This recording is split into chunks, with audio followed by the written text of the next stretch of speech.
Abraham, birth name Abram, is the first of the three biblical patriarchs. His story, told in chapters 11 through 25 of the Book of Genesis, plays a prominent role in Judaism, Christianity, Islam and the Baha'i faith. According to Jewish tradition and the Bible's internal chronology, Abraham was born in the year 1948 from creation. Despite this, there is nothing specific in the Genesis stories that can be definitively related to known history in or around Canaan in the early 2nd millennium BCE, and, according to Professor Paula McNutt, it is now widely agreed that the so-called patriarchal ancestral period is a later literary construct, not a period in the actual history of the ancient world. The majority of scholars believe that the Pentateuch was composed in the Persian period, as a result of tensions between the Jewish landowners who had stayed in Judah during the Babylonian captivity and claimed Abraham as the father, through whom they traced their right to the land, and the returning priestly exiles who based their claim to dominance on Moses and the Exodus tradition. The Genesis narrative revolves around the themes of posterity and land rights. Abraham was called by Yahweh to leave the house of his father Terah and settle in a land which was already settled by the descendants of Canaan. However, God promised it to Abraham and his progeny. Various candidates were put forward who might inherit the land after him, but all were dismissed except for Isaac, Abraham's son by his half-sister Sarah. Abraham purchased the cave of the patriarchs at Hebron to be Sarah's grave when she died, thus establishing his right to that land. In the second generation, Abraham's heir Isaac was married to a woman from his own relatives, thus ruling the Canaanites out of any right to his inheritance. Abraham later married Keturah and had 6 more sons, but on his death, when he was buried beside Sarah, it was Isaac who received all Abraham's goods, while the other sons received only gifts.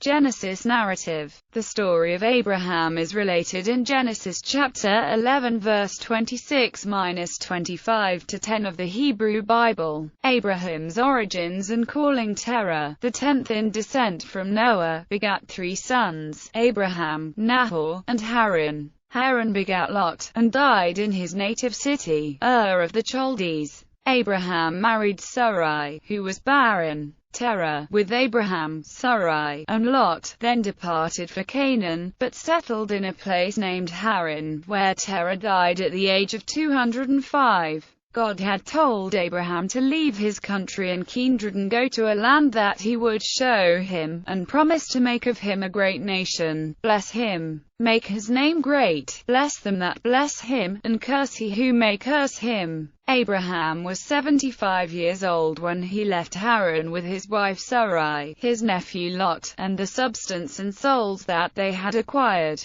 and traveled to Shechem in Canaan. Abraham and Sarai. There was a severe famine in the land of Canaan, so that Abraham and Lot and their households traveled south to Egypt. On the way, Abraham told his wife Sarai to say that she was his sister, so that the Egyptians would not kill him. When they entered Egypt, the Pharaoh's officials praised Sarai's beauty to Pharaoh, and she was taken into his palace. And Abraham was given provisions, oxen, and he-asses, and men-servants, and maid-servants, and she-asses, and camels. However, God afflicted Pharaoh and his household with great plagues, for which he tried to find the reason. Upon discovering that Sarai was a married woman, Pharaoh demanded that they and their household leave immediately, along with all their goods. Abraham and Lot separate. When they came back to the Bethel and Hai area, Abraham's and Lot's sizable livestock herds occupied the same pastures.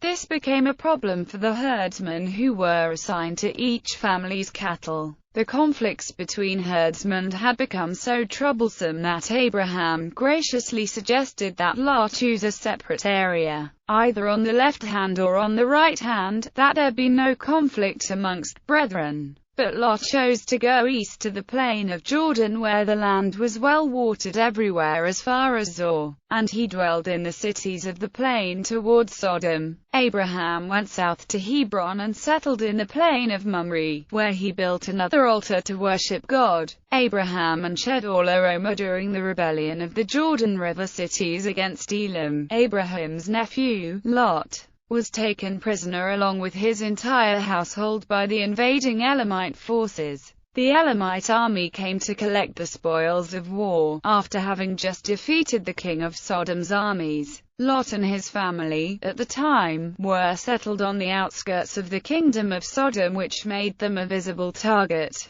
One person who escaped capture came and told Abraham what happened. Once Abraham received this news, he immediately assembled 318 trained servants. Abraham's force headed north in pursuit of the Elamite army, who were already worn down from the Battle of Siddim. When they caught up with them at Dan, Abraham devised a battle plan by splitting his group into more than one unit, and launched a night raid. Not only were they able to free the captives, Abraham's unit chased and slaughtered the Elamite king Chedorlaomer at Hobar, just north of Damascus. They freed Lot, as well as his household and possessions, and recovered all of the goods from Sodom that had been taken. Upon Abraham's return, Sodom's king came out to meet with him in the valley of Shave, the King's Dale. Also, Melchizedek, king of Salem, a priest of God Most High, brought out bread and wine and blessed Abraham and God. Abraham then gave Melchizedek a tenth of everything. The king of Sodom then offered to let Abraham keep all the possessions if he would merely return his people. Although he released the captives, Abraham refused any reward from the king of Sodom, other than the share to which his allies were entitled.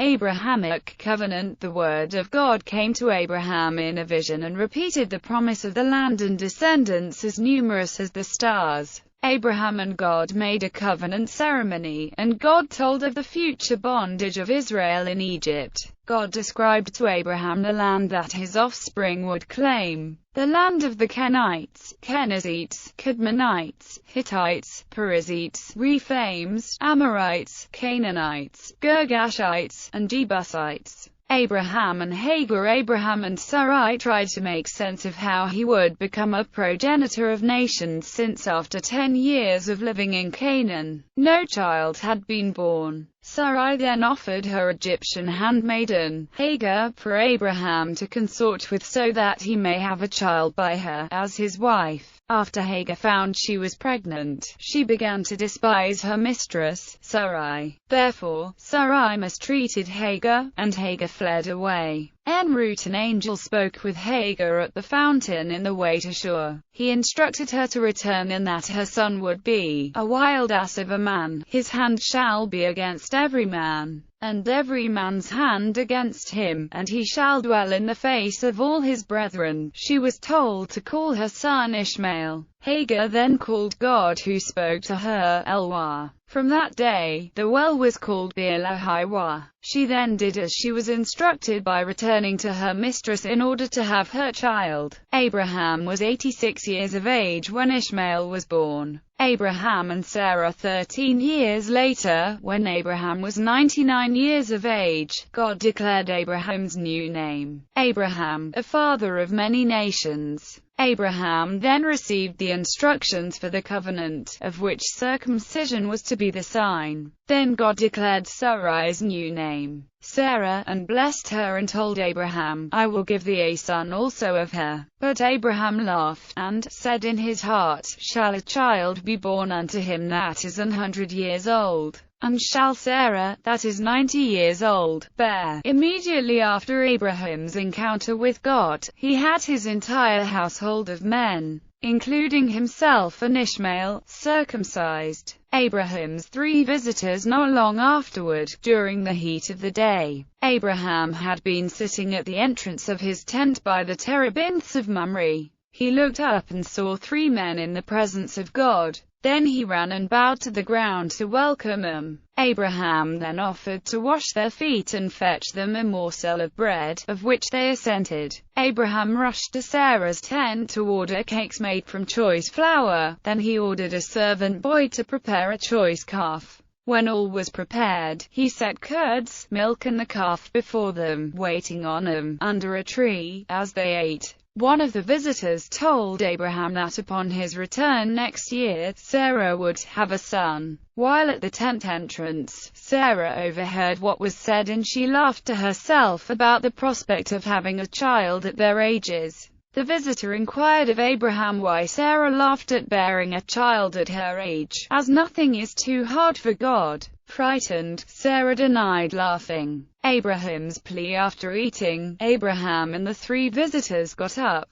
They walked over to the peak that overlooked the cities of the plain, to discuss the fate of Sodom and Gomorrah, for their detestable sins that were so great. It moved God to action. Because Abraham's nephew was living in Sodom, God revealed plans to confirm and judge these cities. At this point, the two other visitors left for Sodom. Then Abraham turned to God and pleaded decrementally with him that, if there were at least 10 righteous men found in the city, would not God spare the city? For the sake of 10 righteous people, God declared that he would not destroy the city. When the two visitors got to Sodom to conduct their report, they planned on staying in the city square. However, Abraham's nephew, Lot, met with them and strongly insisted that these two men stay at his house for the night. A rally of men stood outside of Lot's home and demanded that they bring out his guests so that they may know them. However, Lot objected and offered his virgin daughters who had not known man to the rally of men instead.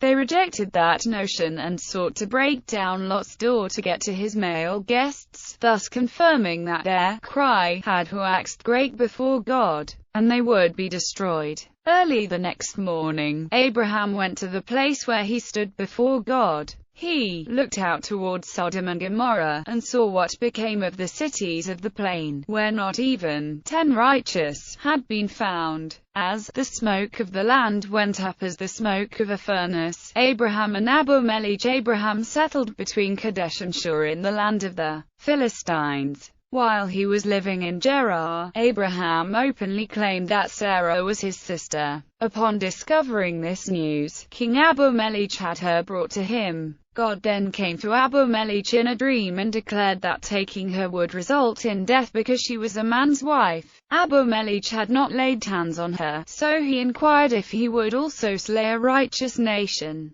especially since Abraham had claimed that he and Sarah were siblings. In response, God told Abimelech that he did indeed have a blameless heart and that is why he continued to exist. However, should he not return the wife of Abraham back to him, God would surely destroy Abimelech and his entire household. Abimelech was informed that Abraham was a prophet who would pray for him. Early next morning, Abimelech informed his servants of his dream and approached Abraham inquiring as to why he had brought such great guilt upon his kingdom. Abraham stated that he thought there was no fear of God in that place, and that they might kill him for his wife. Then Abraham defended what he had said as not being a lie at all. And yet indeed she is my sister, she is the daughter of my father, but not the daughter of my mother, and she became my wife. Abimelech returned Sarah to Abraham, and gave him gifts of sheep, oxen, and servants, and invited him to settle wherever he pleased in Abimelech's lands.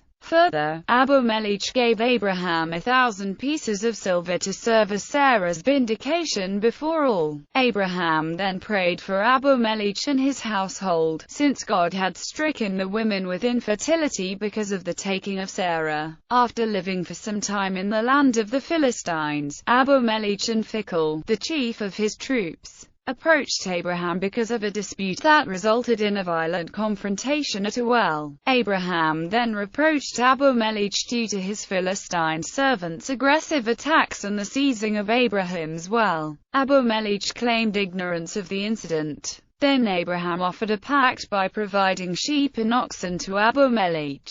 Further, to attest that Abraham was the one who dug the well, he also gave Abimelech 7 ewes for proof. Because of this sworn oath, they called the place of this well Beersheba. After Abimelech and Phicol headed back to Philistia, Abraham planted a grove in Beersheba and called upon the name of the Lord, the everlasting God. Birth of Isaac. As had been prophesied in Mamre the previous year, Sarah became pregnant and bore a son to Abraham. On the first anniversary of the covenant of circumcision, Abraham was 100 years old when his son whom he named Isaac was born, and he circumcised him when he was 8 days old. For Sarah, the thought of giving birth and nursing a child at such an old age also brought her much laughter, as she declared, God hath made me to laugh, so that all that hear will laugh with me. Isaac continued to grow, and on the day he was weaned, Abraham held a great feast to honor the occasion. During the celebration, however, Sarah found Ishmael mocking, an observation that would begin to clarify the birthright of Isaac. Abraham and Ishmael. Ishmael was 14 years old when Abraham's son Isaac was born to a different mother, Sarah. Sarah had finally borne her own child, even though she had passed her childbearing period. When she found Ishmael teasing Isaac, Sarah told Abraham to send both Ishmael and Hagar away. She declared that Ishmael would not share in Isaac's inheritance. Abraham was greatly distressed by his wife's words and sought the advice of his God.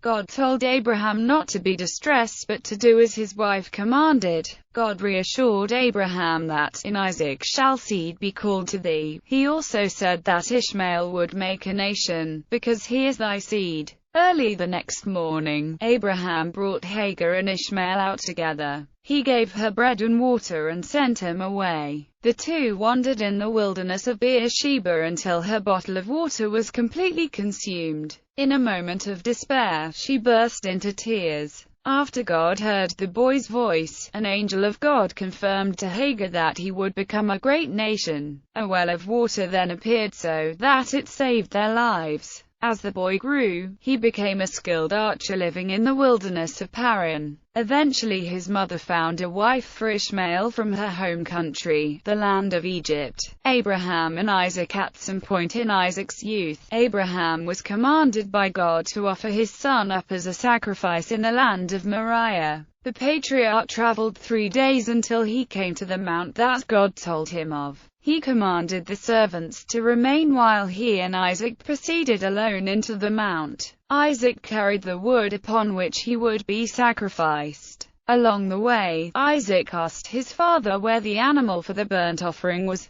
to which Abraham replied, God will provide himself a lamb for a burnt offering. Just as Abraham was about to sacrifice his son, he was interrupted by the angel of the Lord, and he saw behind him a ram caught in a thicket by his horns, which he sacrificed instead of his son. For his obedience he received another promise of numerous descendants and abundant prosperity. After this event, Abraham went to Beersheba. Later years Sarah died, and Abraham buried her in the cave of the patriarchs, near Hebron, which he had purchased along with the adjoining field from Ephron the Hittite. After the death of Sarah, Abraham took another wife, a concubine named Keturah, by whom he had 6 sons: Zimran, Jokshan, Medan, Midian, Ishbak, and Shua. Abraham lived to see his son marry Rebekah. He died at age 175, and was buried in the cave of Machpelah by his sons Isaac and Ishmael.